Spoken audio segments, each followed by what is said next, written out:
back to Deep Thoughts on this brisk, I think, Wednesday afternoon here. It's about 2 o'clock in the afternoon.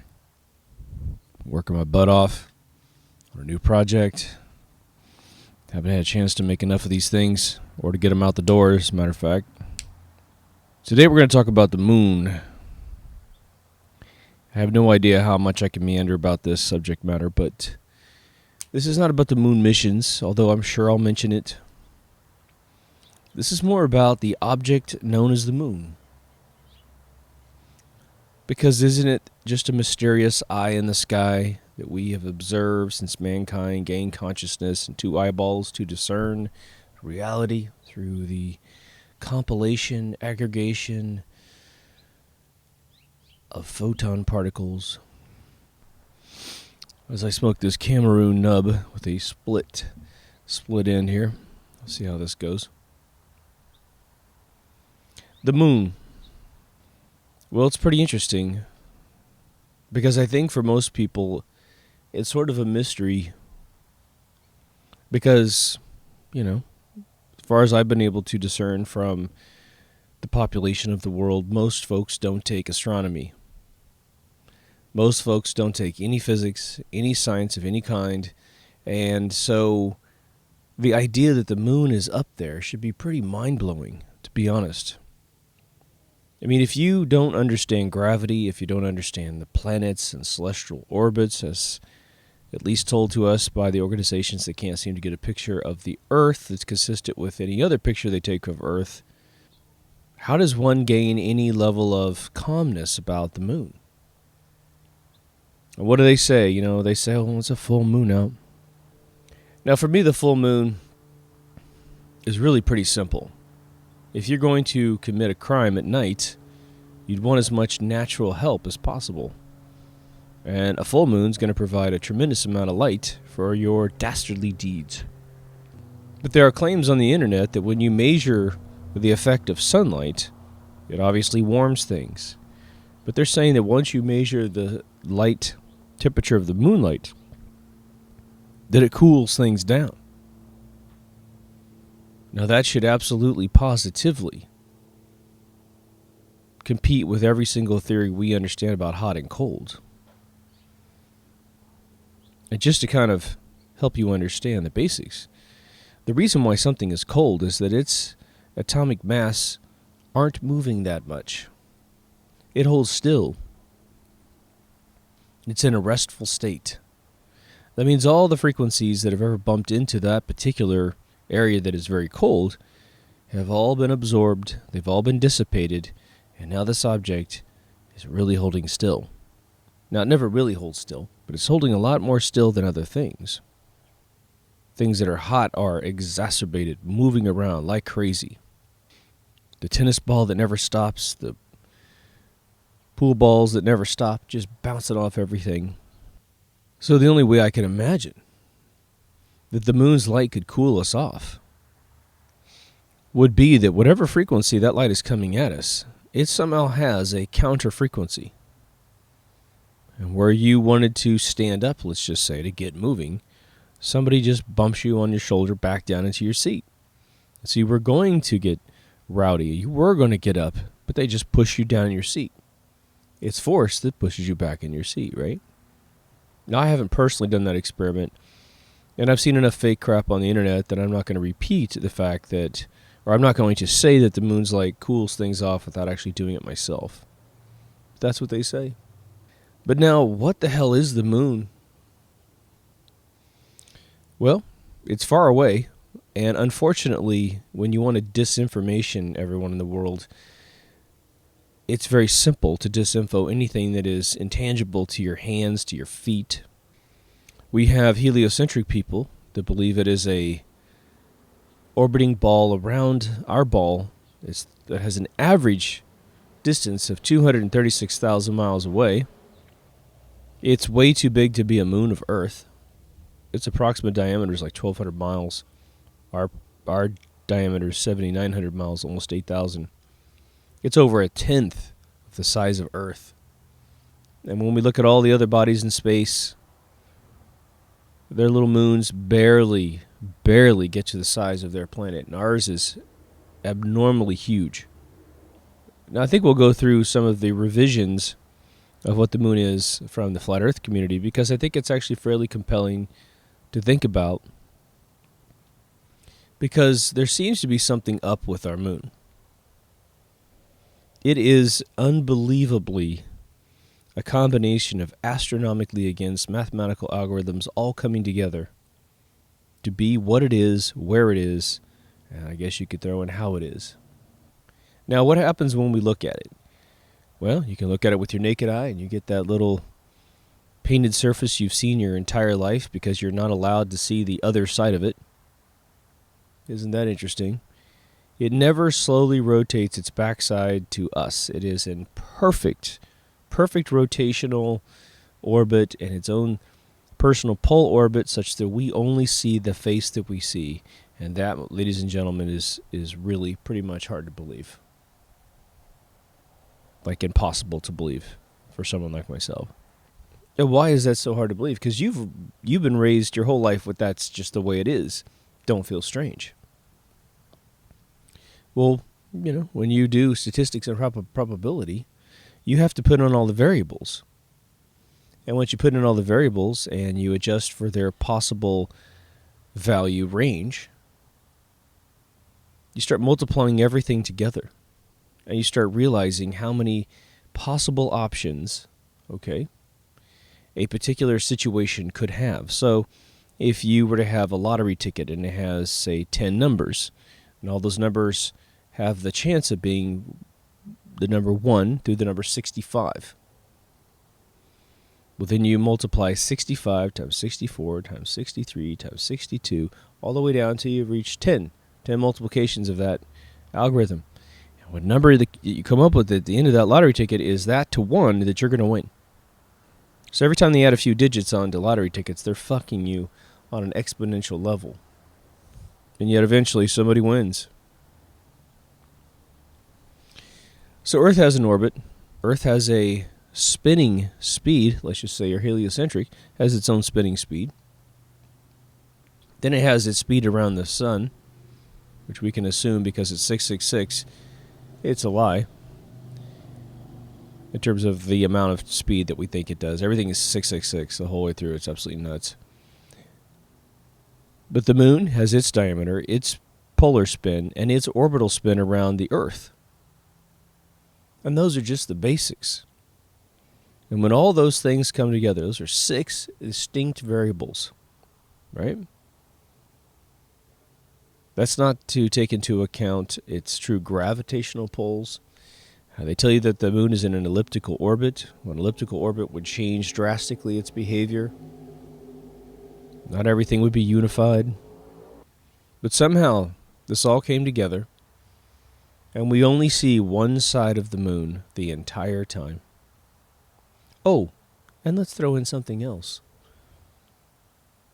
That when it goes in front of the sun perfectly in a solar eclipse, this random placed object in space around our Earth, even with a elliptical orbit, on any given day, it always perfectly covers up the sun.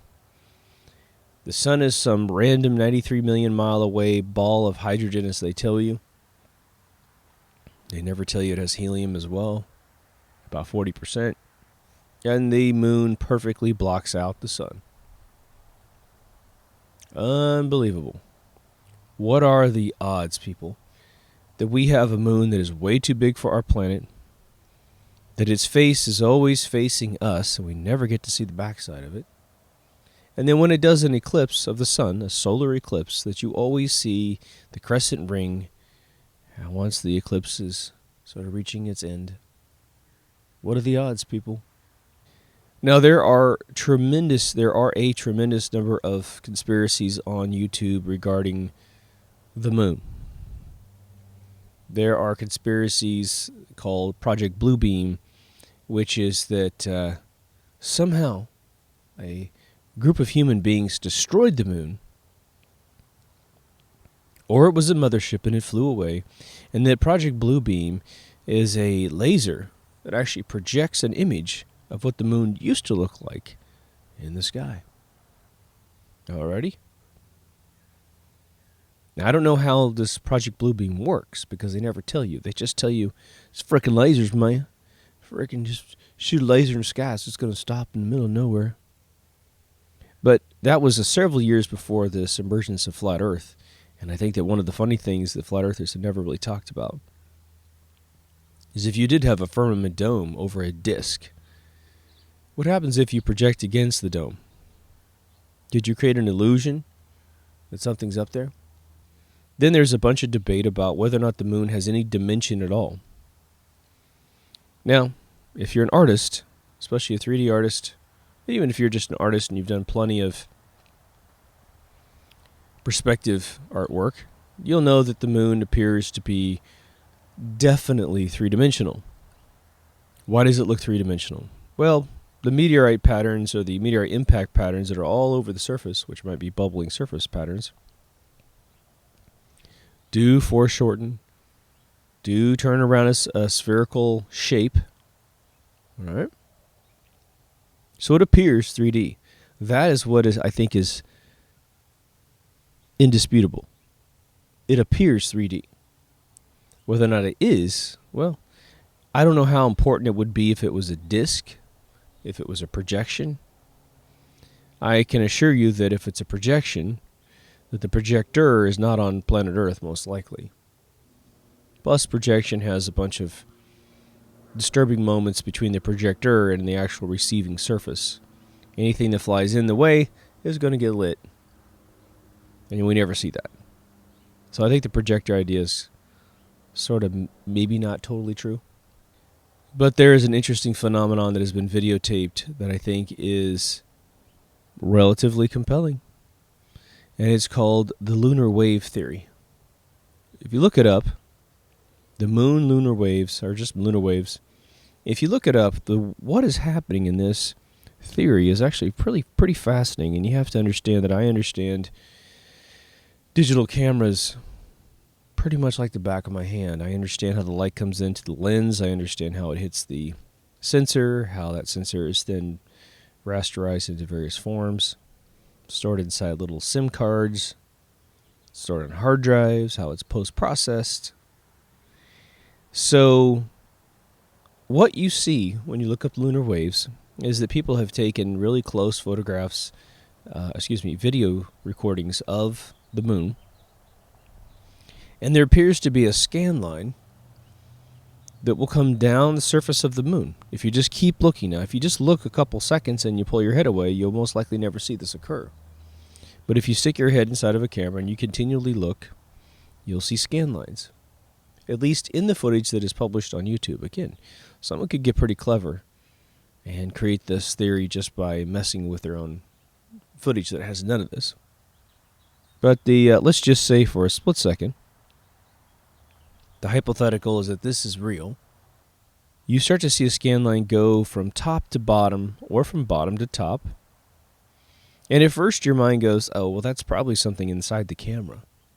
I will tell you that I am unaware of any scan line recalibration that occurs inside of a camera. It doesn't mean it doesn't happen in some camera somewhere that I haven't seen, but I'm unaware of any camera that could get away with selling a camera if these scan lines were a part of the camera's inner design. I would imagine that it would take a couple months before someone would say, hey, my home videos have all these wiggly scan lines that happen, because this happens pretty frequently, is the interesting thing. But there's another thing about the scan lines. If this is a hoax, someone has taken this into account. And that is that the scan lines have a slight curve to them. They appear to curve exactly to the contour of the moon. I think that's interesting. But now what's interesting is that you'll watch these sort of conspiracies online, and God bless them for bringing us this footage, especially if it's real. But the imagination as to what it could be and why it has to be there is really non-existent. I don't hear a lot of good theories about it. Now, let's talk about the idea of the scan lines on the moon. If there truly were lunar waves, which I'm calling scan lines, on the moon, then what we're really talking about in terms of what we're seeing is a bug in the software. A bug in the hardware design that makes the illusion of the moon occur. So the civilization that has enough wherewithal to create this thing in the first place has got a bug, and they haven't fixed it. In fact, it would pretty much jeopardize everyone's belief in the moon if these occurred. But now here's the other thing. There are hours and hours and hours of footage of the moon that I have seen that I've never seen any of these lunar waves. So if they occur, they occur very rarely, and it's odd that when people want to find them, they find them. And maybe it's because we're not looking, but there have been all these, stories about the moon having large structures on them, which we're going to talk about. And they'll sit there and film something for 8 hours straight, sit out all night. So it's hard to have both sides of the fence. Big, giant, brilliant conspiracy and stupid scientists. Now you might think, well, that just means that whoever set this thing up has left and it's got a bug in it now, and they haven't come back to fix it. Okay? That's possible. Sort of unlikely that they would have the wherewithal to be there. They couldn't bring a maintenance team within at least a few days of it starting to have this glitch, especially after it's been reported a couple of years ago. Hell, I don't even know how far back the theory goes. There are theories that the moon is a gigantic mothership, that there's an alien race. There's a couple ways they talk about it when you talk about it being a mothership. John Lear has his beliefs as to how this could be a command center. David Icke and friends have the whole different theory. And essentially the theories vary like this. On the dark side of the moon, which you're not allowed to see, are space stations. Not human. In some cases, we're going to get into what they say about everything else, but they say that there's photographs. John Lear thinks every single bump on the moon is a tanker truck, a road, some sort of building, some habitat. And I'm pretty lenient with that kind of stuff, and I can tell you I have never looked at anything that made me think it was. If there's any sedimentary rock as a result of a meteorite impact on the moon, they try to say it's a mothership, of course, or a little tiny ship, Look at that ship parked in the bottom of the meteorite. He must be mining for unobtainium. But the other theory is that the entire thing is like a Death Star. It is a gigantic mechanical spaceship. That's why it's too large to be in an orbit around us. It stays in perpetual orbit around the Earth, and that perhaps maybe the occupants come and go in their small ships, and they stay on the backside of the moon, and that way we don't get to see their landing sequences and their egress sequences, right? But then there are theories and claims, that the astronauts did go to the moon, and the reason why we don't hear any stuff, and the reason why they had to fake all the return evidence of going to the moon on the same day, was that they bumped into alien artifacts, they bumped into alien cities. It was a Ray Bradbury novel come true, that it's the Martian Chronicles, except it happened on the moon. And I'm going to tell you why that story started, and the power of that story, and why you do not want to repeat that story if you probably care about the truth. What if you're trying to tell a fib about some place that you went? Let's say you're a young couple in your teen years, and you're like, oh my gosh, we actually are going to tell our parents we're going to the movie, but we're going to park our car somewhere and work on, practicing the making of grandchildren. And so you can either tell your parents you went to the movie, and then they're going to ask you, if they're suspicious, tell me about the movie. Tell me, what did you eat? Did you get some popcorn? And they just ask you to lie to them if they think you're lying to them. And you're going to do your best to kind of keep the story together. And then she's got to remember everything about it as well. Or you can misdirect the parents, and you can validate instantaneously the lie that you're trying to tell through misinformation and misdirection. You come in, I'm going to build this out of my own past. I'm going to combine a bunch of stories that didn't happen at the same time. But you go home to the parents and you say, they go, "Did you have a good time at the movies?" And you say, "Did I ever? You wouldn't believe what happened at the movies tonight." Why? What happened? The manager of the theater went outside and grabbed someone's 10-speed and actually drove it down the center of the theater, turned around at the bottom. He actually fell. Then he got back up, got on the bike. He's wearing a 3-piece suit, and he rides it straight out of the aisles, back up into the other theater, as we understood later. Crazy, amazing. What have I just done to that parent?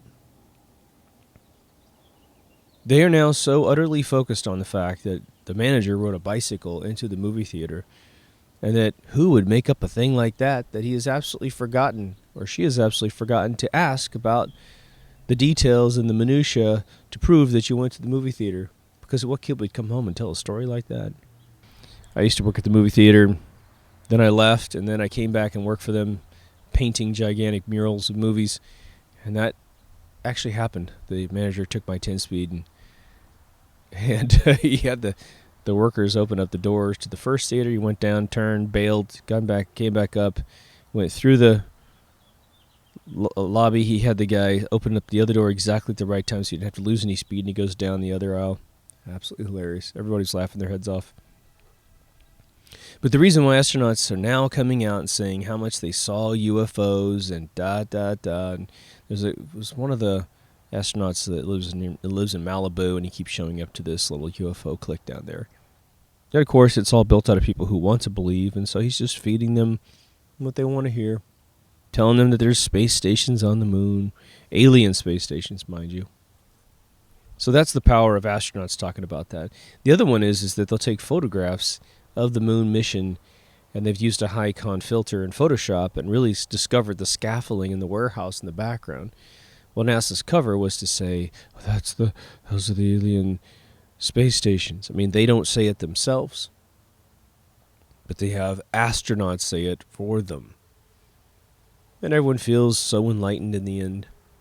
So those are where those stories come from, right? Now, the thing is we've never been to the moon. We never have. Even if you want to believe that we have created a spaceship that could, subsequently after 1972, well, I guarantee a few things would have happened. Let's just say that in 1999, somebody came up with the anti-gravity ship and we're able to get there constantly. And it really is a real object. It's not just a disk in space, like a flat disk. It's not just a projection. It really exists. It's 1,200 miles wide. They would start hauling everything up there that they said they put up there in the first 6 missions.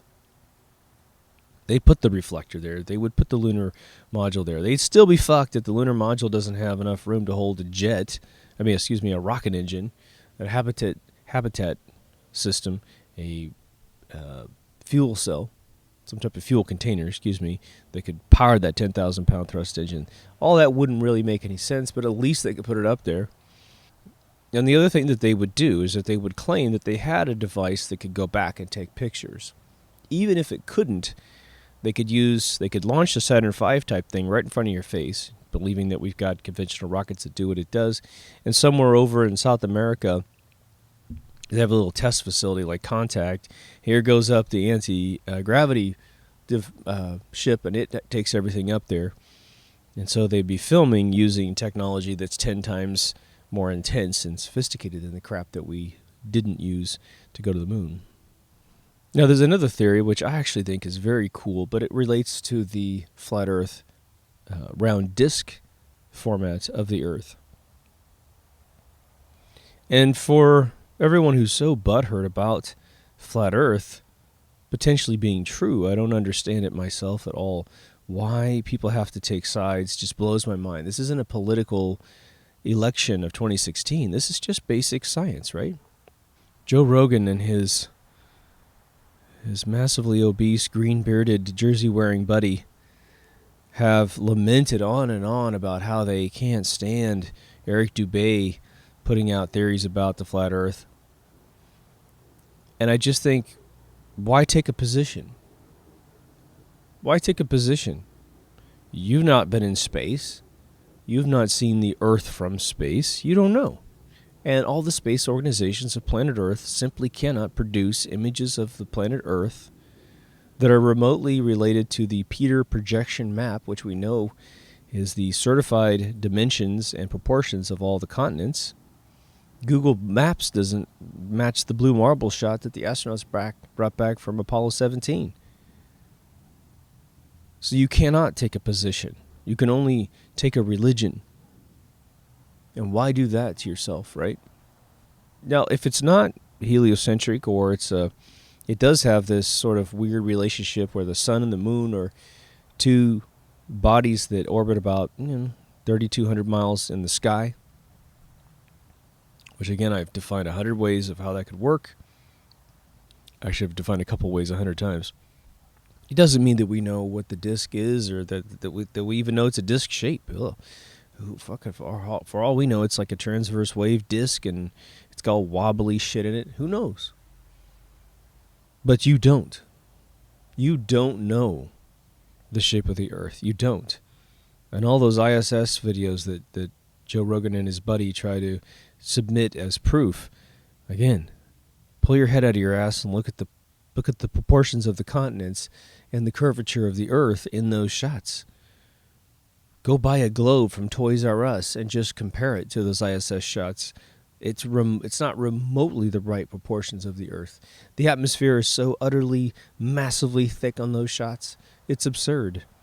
The atmosphere of Earth is thinner than the paint on a basketball, if you ask NASA, if you ask all the cosmologists and all the astronomy people. We don't have a, 3-inch thick atmosphere to a 10-inch ball. We don't. Just saying, man. Relax, take a poop. Be willing to have the courage to live with some uncertainty in your life. I think it's so weird when... I'm just going to keep digressing for a split second here. Intelligence is such a interesting thing. I think when you're really smart, you don't really think about being smart that much. You definitely don't make a habit of telling people. And you don't feel like you have to get in a pissing match with people half the time. But I think it's interesting that when some people are told that what they have been repeating may not be true, they make this divisive decision to say, well, because you say I might be wrong, I'm going to take up arms, and I'm going to stand my ground, and I'm right, because my ego simply can't handle that there's a certain level of my closet full of information that isn't perfectly sorted into the truth or false columns, right? I want you guys to be way more chill than that. Jeez. I think you are. You don't know it's flat, and you don't know it's round. You don't. You have suspicions. More power to you, and keep researching. I think that it's a lot easier for us to prove that the Earth is flat than it is for NASA to prove it's round. But we're going to have to do all these laser experiments that they're talking about, right? Don't be surprised if it's got a little bit of a bend to it. Even if it's not a ball that we have access to top to bottom. Who knows, right? But if you're into the flat Earth theory, or you're not, the reason why people are taking another look at the shape of the Earth is because NASA, Japan, Europe, Russia, private industry, India, they've all said they've taken photographs of the Earth from space as a matter of national pride and ego to their people. Look at us. Look how smart we are. And when you compare all the shots, the Earth looks completely cartoony, different, wrong proportions, and NASA is the most guilty party of them all. You don't really need any other space agency. It helps, trust me. But they've just created atrocious photographs. Because it doesn't match the Peter projection map even on the highest quality shots. They're not real. They match your globes in your schools, and those are fake. They're close, but they're not. They're not accurate. So inside the flat Earth theory, you have a disk. The Antarctica is not an island. It is a border, a barrier made of ice around the outer edge of the disk. And circling on the interior, in complete beautiful correlation with the ocean's warmth patterns and the equator's warmth patterns, you have first the sun that's going in a circle, and then you have the moon going in a circle. And they're going at slightly different orbital speeds, and that allows the moon to show up during the day, and it also allows the moon to eclipse the sun during the day at some points in time. Again, if you stay in the same place on Earth, my astronomy teacher always said it's 27 years to see a full eclipse of the sun. That's how rare it is. But the interesting theory I heard, which is actually, I think, somewhat believable, more believable than Project Bloombeam, is that the moon was a sun. It was our first sun, and there potentially weren't two suns. There was just the one. And that it burned out like a light bulb. And that perhaps the sun, or excuse me, well, I should say this, the sun perhaps faces us very similarly to how the moon faces us. Now, our sun definitely rotates as far as we're able to discern from the photographs we get from universities and space agencies that put big giant lenses in front of telescopes and film the surface. It's a big rotating ball. Doesn't appear to have the same face on us, right? People who are electrical engineers now look at the sun's surface and think it's entirely following an electrical pattern, which is fascinating. But now imagine that the moon is not pockmarked by a bunch of meteorite impacts, which it appears that it has been, but a bunch of boiling marks. It's an interesting idea. I think that the impacts are so crystal clear and so beautiful that it's not that. Looks to me like it's been pummeled at one point. But now here's the really odd thing about the moon. It has obviously been in a situation where if it was your boyfriend or girlfriend, you would say they look like they've been hit by a Mack truck. If that was acne scars, then they had a really bad teenage years, right? So it would appear that if we take into account that it is pockmarked by a bunch of meteorites, where the hell was it? Where in God's name was the moon when it got so ripped to shit? You're trying to tell me it's an orbital mass around the Earth and it got hit that much? There are literally tens of thousands of impacts, if not millions of impacts, all over the moon's surface. Now, what is the knee-jerk reaction to that assertion? Well, man, the moon doesn't have an atmosphere, therefore everything that comes in gets through and just hits the surface. You know, we're on Earth, we got an atmosphere and it stops everything. All right, Jethro. Let's take a look at the moon's surface. Let's look at all the diameters of all the impact zones, and let's reverse calculate the size of the shit that's been hitting the moon for a long time. Because I'm telling you right now, the stuff that's been hitting the moon has been big. That little crater in Arizona, right? It was a mile across, 3 miles around, half a mile down. That was supposed to be a Greyhound bus-sized meteorite that made it through the atmosphere and hit the Earth. That's the theory anyway. Then you have meteorites the size of cities hitting the moon. You have meteorites the size of continents hitting the moon. I mean, it is utterly phenomenal, the impacts on that. Now, they say they have mapped the dark side of the moon and that it is absolutely worse because it is the backside of the gravity pool, the gravity well of Earth and the sun, I guess the sun too, but of the moon, and then it gets pummeled more because it's the backside. How convenient, right? If that's true, then it'd be the worst place on Earth, worst place on the moon to build a space station, alien or otherwise. But now man's been around for quite a while. In terms of looking at the moon, we've been around for at least 400 years where we've been grinding telescope lenses and taken a look up there. We've been looking at the moon for thousands and thousands of years and paying attention to it. I am unaware of any recorded history for, say, last 1,000 years where someone said the moon took a big hit, man. We got a lot of rocks that came back to Earth. We had a big meteor shower because it splashed on us. There isn't, as far as I know, any geographical indications that the moon has suffered any major impact recently, where it's a little less smooth. So it would seem that our friend up there called the moon was in the cantina somewhere calling everyone racial slurs and got his ass beat. Somehow something happened to that moon, and it got utterly pummeled while Earth didn't. The Earth has a lot of impact zones, we believe. In fact, we think that we have quite a few, and that just through an atmosphere, the erosion of water has calmed everything down. But now, I want to point you to the expanding Earth theory once again. If you're not familiar with expanding Earth, then you're about to have your mind blown. You look up the two words on YouTube, expanding Earth, and you might want to add to that the name Neal Adams. And I cannot remember for the life of me how he spells Neal. I think it's Neal, but maybe Neil.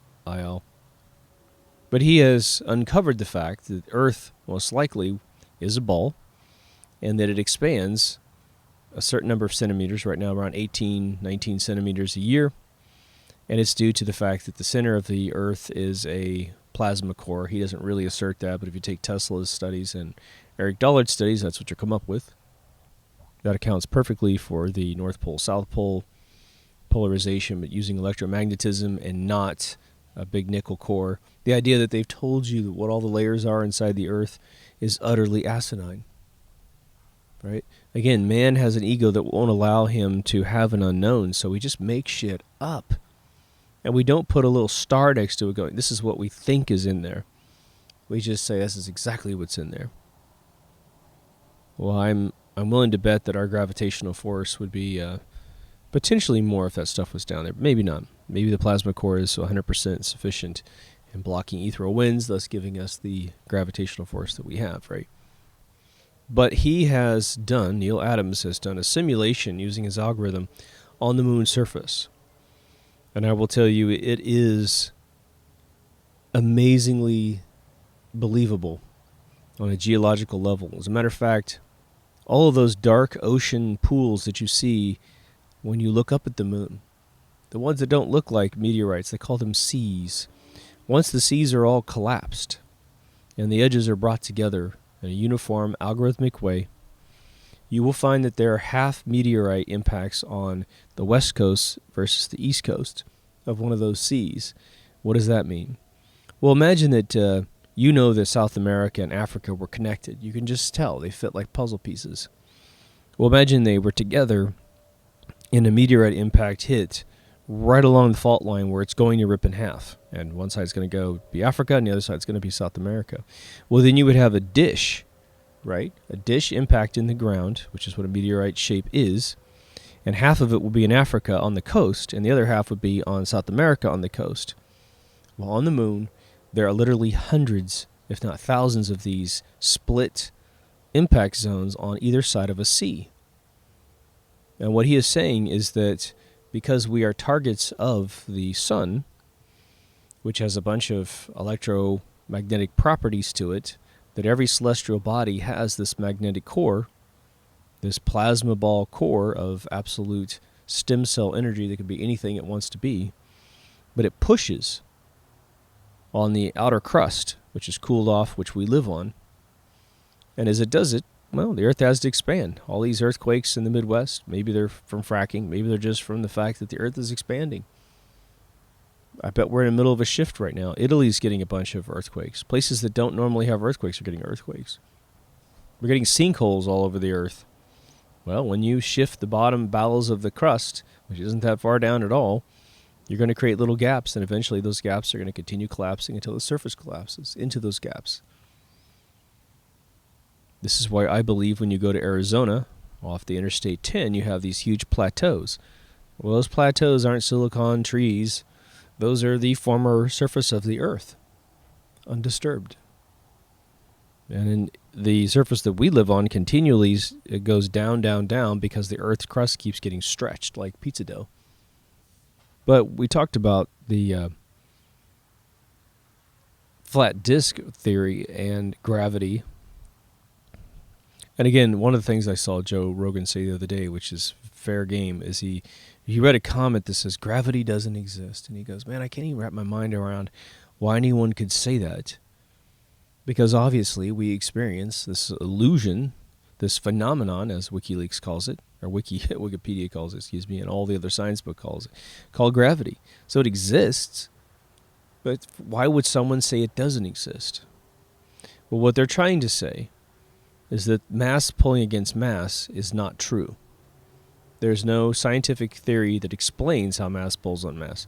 There isn't. That is why gravity is a phenomenon right now. Meaning we can see it, but we have no idea how it mechanically works. Here's the theory, all right? It's very simple.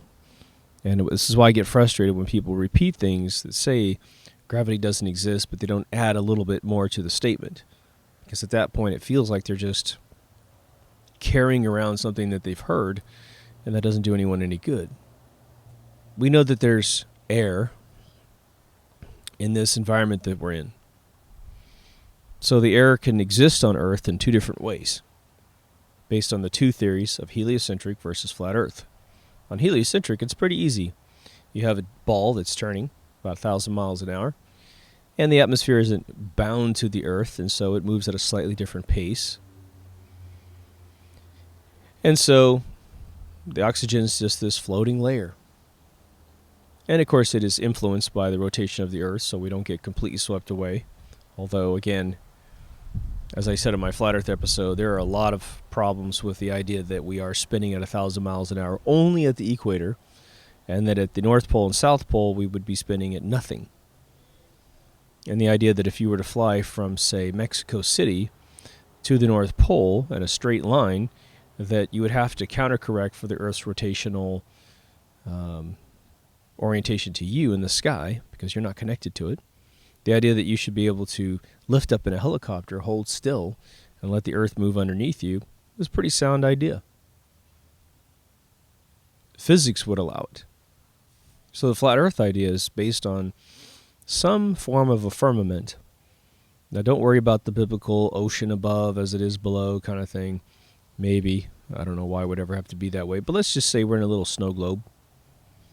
Again, rainbows are not the shape of the atmosphere above. Rainbows are in the shape of a firmament, and I can't explain how light would create a rainbow in your storm clouds and a rainbow in your garden hose and never ever take the shape of the atmosphere above, which is perfectly flat according to our orientation on planet Earth.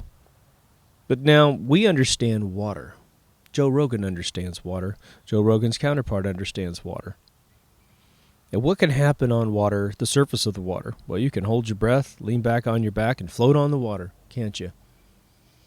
And if you go down 10 feet with your lungs full of air, you can just stop swimming and you'll come back to the surface. You may not get your nose over the water, but your head will go up to the edge of the water.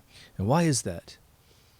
Why is that? Well, your lungs are displacing, like a hull in a ship, the water pressure underneath you, and you have, at the surface of water, of an ocean, of a pool, you have more agitated water particles moving around, and they will push you up. Because there's so much pressure underneath you from the totally compact water down below that it's literally pushing you up. But now what if you go down too far? You go down 75 feet. It wouldn't matter how much air you put in your lungs. Now you have done something magical.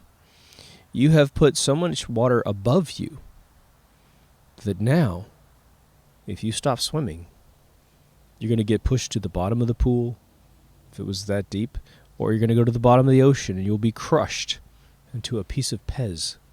All right. Well, you understand that. Divers understand that.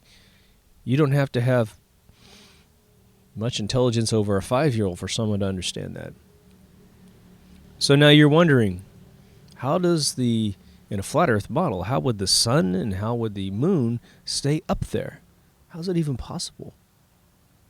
And the answer might just be, well, oxygen is just a thinner version of the same physics that the ocean provides divers. And when you're up high enough, there's more pressure underneath this oxygen to keep a fairly large object up there. Now, the big difference is that these objects would not be the diameters that you are told in science school. The sun would not be this object that's like, 10,000 times the size of Earth or whatever it is. It wouldn't be a 1,200 mile across moon. I don't know exactly how big it would be, but it wouldn't be that big. And if it's made of plasma energy inside, which is why we think we can see into the bowels of the sun, and we call those sunspots, the blackness inside the sun. Scientists will tell you that the interior of the sun is cold compared to the outer crust. That doesn't make much sense at all, especially if it's a big giant helium-hydrogen ball that will eventually burn up all of its fuel in supernova. That object's going to be way hotter at the center than the outer core, the outer edges, excuse me. So if this thing is a floating plasma ball with a crust that is igniting on one side and one that's cold as ice, it's not that anyone put it there to have a yin and yang experience of hot light and cold light. Maybe there's some scientific, spiritual theory to that. Wouldn't have to be. But perhaps the very inner core of these objects in space are just like the lungs in your chest, displacing the pressure of air, and therefore it has a natural buoyancy because it is high in the sky, 3,200 miles up. Now, 3,200 miles up is nearly 10 times as far as the space shuttle's ever gone. The space shuttle, I believe's total orbital maximum it's ever achieved was about 450 miles, and that's when all the astronauts started to die due to radiation poisoning, which introduces the theory of the Van Allen belts, right? Now, the Van Allen belts are only theorized on a heliocentric ball. The center core of Earth is made of plasma. Those plasma particles escape the South Pole and go around the Earth in a pole, and they come back through the top of the Earth. It's all invisible, just like you might find in a magnet with shavings on your tabletop, or with a piece of paper underneath it, or above it, excuse me. So maybe those poles exist on the sun and the moon, and those are like little rocket engines, little stabilizing engines that are invisible that hold it into place, sort of kicking off the air pressure down below. Why do we experience gravity here on Earth? Well, because we're underneath the oxygen, and the oxygen is doing what the water does in the ocean. It pushes us down. But unlike the ocean, which weighs metric tons above us, that crushes and bends steel, we just have enough pressure to keep our feet on the ground. Why is there wind? Well, there are certain theories about the fact that this stuff goes in a circle. There are sort of goofy theories about angels that blow horns and keep the wind going in circles, whatever. Doesn't really matter. Perhaps the Earth doesn't rotate, but the firmament does, and that creates wind. We certainly know the stars rotate in the sky. There is the anomaly between the South Pole and the North Pole, that the stars rotate in a different direction in the south versus the north. There are Russian scientists that have written books about the moon, and I believe one of them translated as something about who put the moon there, or who built the moon. But why does it matter? Why does any of this matter? Well, it sort of comes down to that question that we ask flat earthers. You see, when you believe in a heliocentric ball Earth in a galaxy that's a lot like Gene Roddenberry's Star Trek or George Lucas's Star Wars, you start to become very accustomed to the feeling of being sort of insignificant inside a giant universe. I mean, you don't really feel insignificant per se. You know that we're a pretty amazing creature. Flat Earth people who believe that. Some of them are very biblical, and they're saying, look, it's proof of God, and it's proof of the Bible, it's proof of all the other religions that believed in a firmament and a disk earth, which was the theory up to about 500 years ago. And then supposedly we gained a tremendous amount of significance all of a sudden by reorienting ourselves under the palm of God in some firmament. Now, I would suggest that if there is a creator of any kind, a central consciousness to the universe, which we might refer to as God, that it wouldn't matter where we were in his palm or his bosom or in his universe, that we're pretty significant.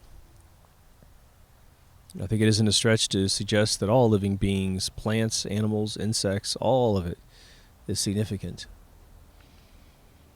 I keep coming back to the thing I thought of while doing one of these episodes, which it is seemingly interesting that everything that seems to finish any evolutionary development or creationistic development, however you believe it to exist, it's beautiful. Everything is beautiful. Once it reaches its ability and its privilege to contain a heartbeat, any sort of electrical pattern of life, it's pretty amazing. Things are gorgeous. Mantises are gorgeous. Was it the tarantula hawk, which is a wasp? It's unbelievably gorgeous. Fish are gorgeous. Birds are gorgeous. Plants are gorgeous. Humans are gorgeous. How is it that all things that have seemed to have achieved the privilege of life seem to have beauty built into them? That, for me, shows intelligent creation. We don't necessarily have big, giant, ugly blobs, rolling around the surface of the earth with teeth hanging out on one side and hair out the other and an eyeball that kind of meanders around. We don't have any of that. We have beauty. And, maybe as a scientist you stroke it up to the fact that algorithms are just like that. I think that's a bit of a stretch, my friend. What is beauty? What is it? Isn't it in the eye of the beholder? Sure, a spider will scare the living shit out of you, but if you slow it down and you create a little bit of distance through perhaps looking at it through a photograph and not it crawling up your leg, you have to look at its face, its body, its arms, all of it. Its knowledge on how to weave a web, how to catch prey, how to procreate. It's pretty gorgeous. Now, there's some frogs that are pushing the envelope on my definition of beauty, but in the end, it is unbelievable how masterful these creatures have become. Now, let's look at it from a creation standpoint. Well, we have two going theories, right? There's sort of a something from nothing atheist view of the universe, that all this beauty and all this mathematics and engineering and number sets and all those intellectual sacred geometry things are just spawned from nothing. Well, that's an IQ test that all those people are drastically failing. You can't have something from nothing. You can't. Something always had to be here. And perhaps simply because we have a birth, a life, and a death, that we believe in these paradigms of nothingness because we believe that we were nothing at one point and that we will return to the nothingness, which I believe is categorically incorrect. So what would the moon be in these two theories? Let's just say you're a ufologist, you believe in aliens.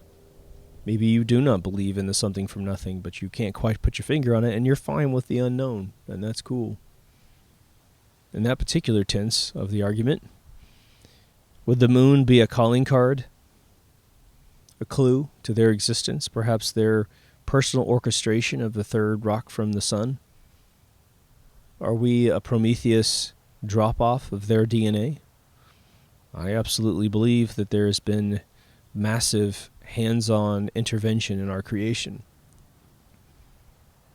We're the dominant species on this planet, but as infants, we are absolutely food for prey. Not unlike little puppy dogs that can't open their eyes for the first few days. But some creatures are born completely ready to go, right? A horse starts walking in the first 60 seconds, right? Watch the birth of a dolphin or the birth of a whale. They're ready to go. They're completely ingested up to consciousness, up to the ability to swim. from the moment they're born. And yet we all get along in this weird ecosystem. We have to eat each other, unfortunately. Some people see that as an act of no God in the universe. How could a creator create this cycle of eating each other? Maybe that's got some points to it.